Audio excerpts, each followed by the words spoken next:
Olá, muito boa tarde para você. Está começando o Pauta Aberta desta segunda-feira, dia 10 de janeiro de 2022. A partir de agora eu trago para você as informações do Departamento de Jornalismo da TV Evangelizar. Uma alegria para mim estar aqui com você. Muito obrigado pela companhia, A todo mundo que nos acompanha em todo o país, pessoas sempre ligadas aqui na programação da nossa TV Evangelizar. Confira então a partir de agora os destaques do nosso jornal de hoje. Projeção do PIB fica próxima de zero em 2022 e também recua para o próximo ano. Trazemos notícias também da tragédia em Capitólio, no Lago Furnas, em Minas Gerais. O desmoronamento de uma rocha imensa terminou com 10 mortos e mais de 30 feridos. As buscas seguem ainda no local, principalmente por vestígios de corpos aí atingidos. E o tenista número 1 do mundo, Novak Djokovic, permanece na Austrália depois de vencer uma disputa judicial no país. Será que ele joga, enfim, o Australia Open? Fique aqui ligadinho com a gente que o Pauta Aberta desta segunda-feira já começou.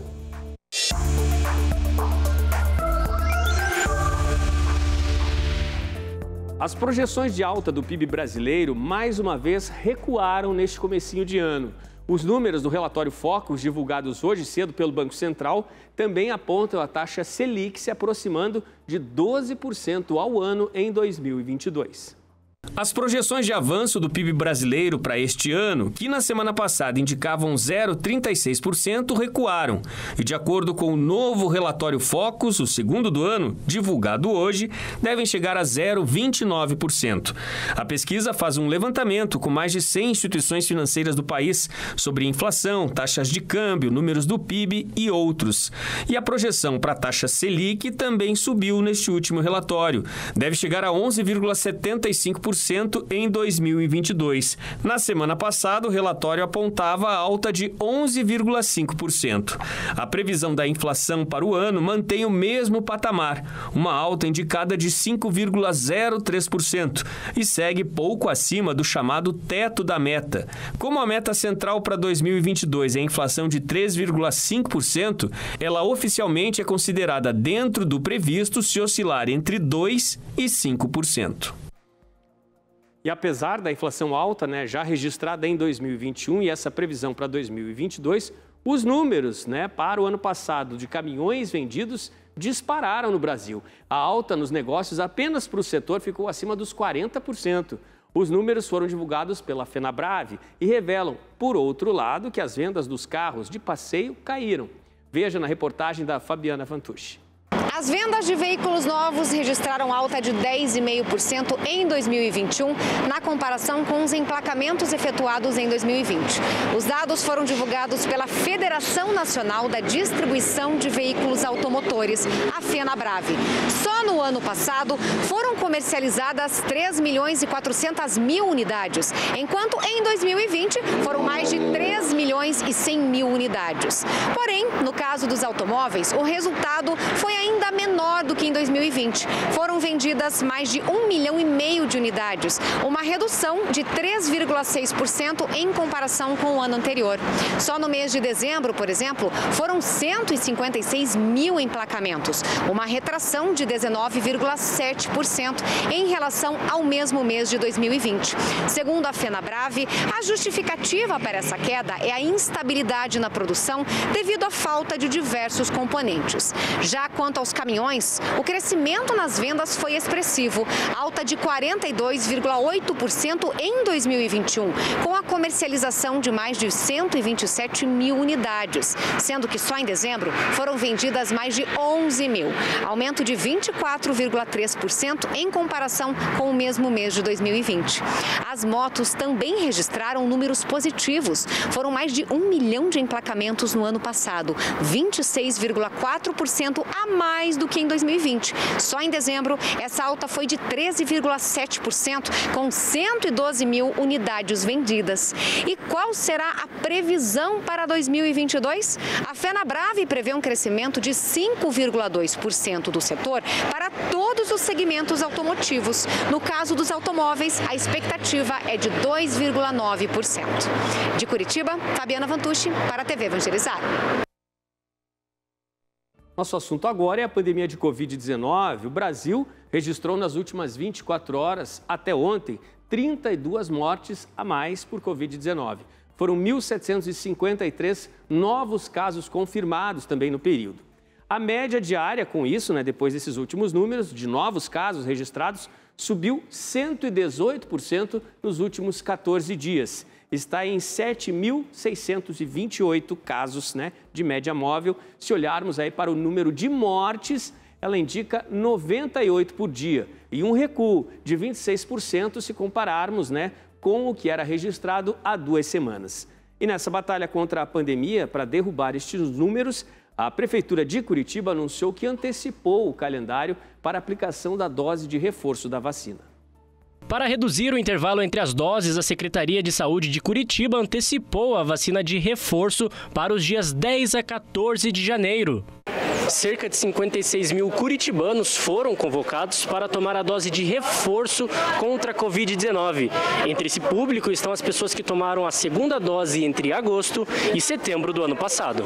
Essa antecipação só está sendo possível por conta de um novo lote que chegou no estado. Mas atenção, somente pessoas que tomaram a segunda dose entre os dias 27 de agosto a 2 de setembro do ano passado. Também está sendo antecipado a segunda dose para as pessoas que foram vacinadas no período de repescagem. Não sabe se você pode? Então abra o aplicativo Saúde Já, pois a Secretaria Municipal de Saúde está emitindo mensagens de alerta para as pessoas que deverão se vacinar. Isso com data, tudo certinho. Os locais de vacinação podem sofrer alterações devido à estimativa alta do público aguardado.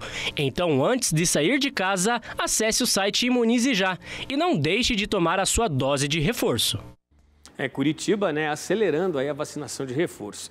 Também nessa luta contra os números preocupantes da pandemia, o Exército Brasileiro mudou diretrizes e o alto comando quer agora dos seus quadros não apenas a responsabilidade da vacinação e do uso de máscaras, mas também quer combater a divulgação de fake news. O Ricardo Vilches traz para a gente mais detalhes. O Exército Brasileiro surpreendeu a todos ao divulgar novas diretrizes para a volta às atividades em quartéis em 2022. A vacinação contra a Covid passa a ser obrigatória para soldados e oficiais que irão trabalhar de forma presencial. Será obrigatória também em quartéis e outros lugares de atividade do Exército a utilização de máscaras. As diretrizes somam 54 normas ao todo e prevê ainda regras e limites para que o distanciamento social seja cumprido. Pela primeira vez, também o comando do Exército Brasileiro baixou determinação com relação ao comportamento do oficial ou soldado nas redes sociais. Está proibido, passível de punição, qualquer comentário relacionado ao programa de vacinação ou à Covid que não sejam informações oficiais ou comprovadamente verdadeiras. A intenção do comando do Exército é clara, quer combater as fake news e evitar que o nome do Exército seja veiculado às notas de desinformação que surgem nas redes sociais. Todas essas normas foram divulgadas por determinação do general Paulo Sérgio de Oliveira, o comandante do Exército Brasileiro. E o aumento nos casos de Covid, registrado nas últimas semanas no país, levou as companhias aéreas a cancelar voos. Viagens estão sendo remanejadas. Veja o que fazer em casos como este que citamos. A ANAC, Agência Nacional de Aviação Civil, divulgou em nota que está monitorando casos de doenças respiratórias em pilotos, comissários e demais profissionais do setor aéreo. A ANAC está monitorando as empresas para garantir os direitos de passageiros afetados por essas medidas. A Latam comunicou que vai cancelar 49 voos nacionais e internacionais nos próximos dias. A companhia não deixou claro se foi constatado aumento de casos de infecções nos integrantes da tripulação. Os passageiros afetados poderão remarcar a viagem sem cobrança de multa e nem de diferença tarifária, ou ainda poderão pedir o reembolso da passagem, também sem multa. Poucos dias antes, o sindicato que representa os aeronautas informou que os afastamentos médicos entre funcionários da Azul tiveram alta de 400% em janeiro. A companhia divulgou nota confirmando o aumento nas licenças e informou que também optou por remanejar alguns voos. Em casos de atraso ou cancelamento de voos, as companhias aéreas devem prestar assistência aos passageiros, conforme a resolução prevista pela ANAC. As empresas devem oferecer reacomodação e reembolso integral, cabendo a escolha ao passageiro, quando houver cancelamento do voo ou atraso superior a 4 horas. Também deve manter o passageiro informado a cada 30 minutos quanto à previsão de partida dos voos atrasados. Deve ainda informar imediatamente a ocorrência do atraso, do cancelamento e da interrupção do serviço. Também deve oferecer assistência material gratuita, de acordo com o tempo de espera. Isso inclui oferecer meios de comunicação, alimentação e, em caso de pernoites, transporte e acomodação. Em nota divulgada, a Azul informou que os clientes estão sendo notificados das alterações, reacomodados em outros voos da própria companhia e recebendo toda a assistência necessária conforme prevê a Resolução 400 da ANAC. Também em comunicado, a Latam orienta que todos os viajantes chequem a previsão de seu voo na página da companhia antes de se dirigir ao aeroporto. E é muito importante, né, que o passageiro, no caso o consumidor, esteja atento a todas essas informações, a esses direitos que ele tem em caso, né, os casos mais graves aí de cancelamento de voos, para que garanta, para que faça valer os seus direitos. Vamos para o intervalo agora, gente. Nós vamos falar sobre a tragédia em Capitólio, né, no interior de Minas Gerais. Já foram identificadas as identidades, né, de todas as vítimas dessa tragédia que aconteceu no interior de Minas Gerais.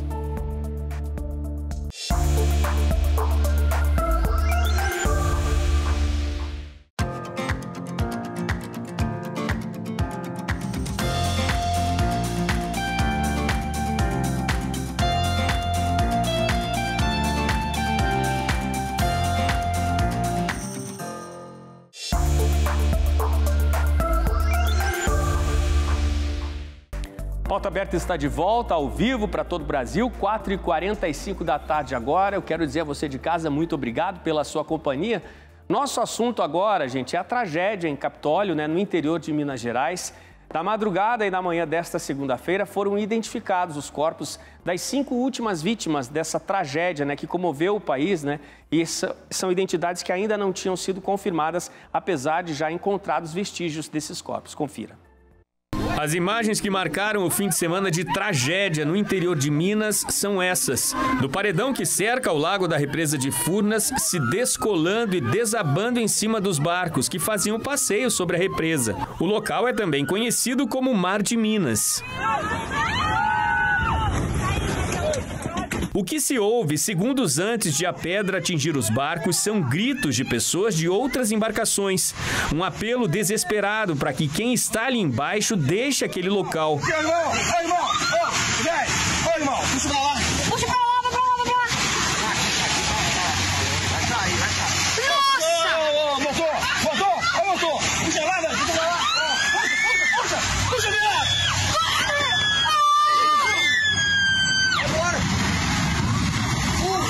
Não deu tempo.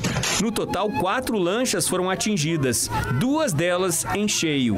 Muitas pessoas foram arremessadas a mais de 10 metros de altura no momento do impacto, de maneira assustadora. Ao menos 32 pessoas ficaram feridas, de acordo com os bombeiros. As 10 pessoas que morreram, de acordo com informações já apuradas pela Polícia de Minas, estavam hospedadas num rancho, na cidade de São José da Barra, perto do local do acidente que ocorreu no município de Capitólio.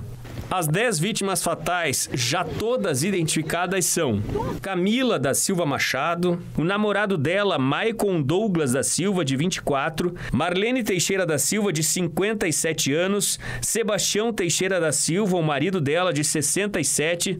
Também entre as vítimas estão Giovanni Teixeira da Silva, de 37 anos, filho do casal, o filho dele, Giovanni Gabriel Oliveira da Silva, de apenas 14 anos, também Tiago Nascimento, de 35 anos, Júlio Borges Antunes, de 68 anos de idade, Rodrigo Alves dos Anjos, de 40 anos, que era o piloto da lancha, e Carmen Pereira da Silva, de 43 anos de idade. Depois do horror do desabamento, depois da emoção do reencontro daqueles que sobreviveram, o fim de semana foi marcado pela espera. Uma triste espera pela identificação dos corpos no IML do município de Passos, a 75 quilômetros do local do acidente. Alguns corpos precisam ser identificados após coleta de material genético de parentes que aguardam a identificação. As buscas dos bombeiros continuam na região. São buscas por fragmentos de corpos que foram atingidos. Tudo que for encontrado a partir de agora será encaminhado para o IML de Belo Horizonte. A polícia já começou as investigações sobre a tragédia. Donos de lanchas estão entre as pessoas que serão ouvidas. A Marinha do Brasil e a Polícia Federal também investigam o caso. É um fim de semana muito triste, né, para tantas pessoas que se divertiam nessa região, e a gente, ao ver essas imagens, né, o Brasil inteiro viu e se comoveu. O mais desesperador é acompanhar por vários segundos as pessoas nos barcos mais distantes fazendo o apelo para que aquelas lá consigam sair, mas não dá tempo, aquela rocha imensa cai sobre todos. Muito triste o que aconteceu em Minas Gerais. O governo do estado de Minas decretou 3 dias de luto por causa desse acidente. E as fortes chuvas em Minas Gerais deixaram o estado em situação de alerta, né? Já são 145 cidades em estado de emergência. O número de mortes registrado chega a 19, destacando, né? Entre essas 19 estão as 10 mortes no município de Capitólio, que foram provocadas por essa tragédia. Confira. A Defesa Civil divulgou que, ao todo, 13.734 pessoas estão desalojadas e 3.409 pessoas estão desabrigadas. Além disso, a situação é crítica na barragem hidrelétrica da usina do Carioca, na cidade de Pará de Minas, a 38 quilômetros de Belo Horizonte. A Prefeitura emitiu um alerta pedindo aos moradores da região que deixem suas casas por causa do risco iminente de 99% de chance de rompimento da barragem. 3 cidades podem ser inundadas. E as chuvas afetam também as estradas mineiras. São pelo menos 9 pontos interditados pela Polícia Rodoviária Federal. A BR-381, na altura do quilômetro 506, em São Joaquim de Bicas, na Grande BH, continua fechada sem previsão de liberação por causa da elevação do nível do rio Paraopeba. E depois de 2 dias interditada, a BR-040, no quilômetro 562, em Nova Lima, também na região metropolitana de Minas, foi liberada hoje de manhã nos 2 sentidos. A BR liga Belo Horizonte ao Rio de Janeiro. E os meteorologistas alertam para o risco máximo de deslizamento na região metropolitana de Belo Horizonte e grande parte do estado. E em 10 dias chegou a chover 345 milímetros, quando a média para janeiro é de 329. Choveu mais que o esperado para o mês inteiro. E as chuvas continuam até quarta-feira. É muito preocupante a situação em Minas, né? São mais de 13 mil pessoas desalojadas, mais de 3 mil pessoas desabrigadas. E com tudo isso, a Diocese de Itabira, né, diante da calamidade provocada pelas chuvas, que desabrigou e desalojou tantas pessoas em vários municípios, realizou uma reunião de emergência, uma reunião remota na manhã desta segunda-feira, para convocar comunidades eclesiais, as paróquias, pastorais e toda a igreja, como também a sociedade, para ajudar com ações imediatas no amparo das pessoas que mais sofrem, né, as consequências dessas enchentes. E para falar melhor sobre essa ajuda tão esperada e tão importante, eu vou conversar ao vivo agora com o padre Wellington Neves da Silva, que já divide tela comigo aqui, né, da Igreja Nossa Senhora da Penha. Ele também é assessor diocesano da comunicação da Diocese de Itabira. Muito boa tarde para o senhor, padre. O que dizer da situação neste momento em Minas Gerais? Tantas cidades atingidas, tantos desalojados, tantos desabrigados por aí. Boa tarde a todos que estão sintonizados e acompanhando neste momento. Das muitas cidades que já foram citadas no estado de Minas Gerais, afetadas pelas fortes chuvas nos últimos dias, 12 delas se encontram no território da Diocese de Itabira, Coronel Fabriciano. Muitos lugares as pessoas estão ilhadas, muitos lugares as pessoas estão precisando muito de ações emergenciais que visam, pois, sanar, ajudar um pouco a minimizar este momento de dor, de sofrimento, diante de tantas famílias que tudo perderam devido às fortes chuvas. Aqui na Diocese de Itabira, cito os municípios que têm enfrentado as fortes chuvas: Santa Maria de Itabira, São Gonçalo do Rio Abaixo, que teve uma morte no dia de ontem de uma criança devido ao desabamento de um muro e da parede da sua casa onde ela dormia; Nova Era, Rio Piracicaba, Alvinópolis, Dionísio, João Molevade, Antônio Dias, Mesquita, Timóteo, Ipatinga e Coronel Fabriciano. No dia de hoje, como fora mencionado, aconteceu essa reunião, onde então foi formado um comitê de enfrentamento dessa situação, com a presença do nosso bispo diocesano, do vigário-geral e também de algumas lideranças leigas da nossa diocese. Padre Wellington, o senhor citou uma lista extensa aí de municípios fortemente atingidos, né? E há um apelo aí para que doações cheguem, e há uma expectativa de que elas cheguem aí de todo o país. Quais são os itens de maior necessidade nesse momento? São roupas, são alimentos? O senhor podia destacar o que é considerado aí extrema necessidade nesse momento para que as pessoas que observam que é importante doar e que já se mobilizam para isso, para o que elas podem procurar prioritariamente? Sim, de acordo com a reunião que nós fizemos, o comitê de enfrentamento que foi organizado neste dia, nós estamos buscando trabalhar em parceria com a Defesa Civil em socorro destes nossos irmãos e irmãs. E nós, então, tomando consciência da real situação, estamos fazendo uma campanha de materiais e uma campanha monetária. De materiais, nós estamos precisando de água mineral. Muitas pessoas estão ilhadas, a Copasa não está conseguindo abastecer essas cidades com água. Alimentos não perecíveis, material de higiene pessoal e também de limpeza, roupas de cama e banho, colchões e máscaras descartáveis, porque muitas pessoas encontram-se em alojamentos, estão desprovidas desses itens. E nós estamos também com a campanha monetária, que lançamos em parceria com a Caritas Diocesana, onde através de transferência bancária ou de Pix, as pessoas poderão estar contribuindo conosco. Padre Wellington, explica para nós então agora quem essas pessoas que estão dispostas a fazer as doações, quem elas devem procurar, quais contatos, algum telefone da Defesa Civil por aí, algum endereço o senhor destacaria mais importante para que sejam concentradas aí os encaminhamentos dessas doações? Como é que o senhor orienta aí as pessoas que já estão mobilizadas e comovidas com essa situação tão terrível em Minas Gerais? Sim, nós estamos descentralizando as ações, porque é muito extenso o território da nossa diocese de Itabira, Coronel Fabriciano. Por isso que nós, então, estamos lançando essa campanha através da conta bancária. Eu posso citar agora a Caixa Econômica Federal, agência 3377, operação 03, conta poupança 11493, dígito 7, CNPJ 2962 437 1000 ao contrário, dígito 13. E através do Pix caritas@dioceseItabira.org.br. A concentração dos materiais está sendo em Itabira, Santuário São Geraldo Magela, está sendo em João Molevade, na Harpas, está sendo em Ipatinga, Paróquia Cristo Rei, também em Coronel Fabriciano, Paróquia Santo Antônio, e Timóteo, Paróquia São José.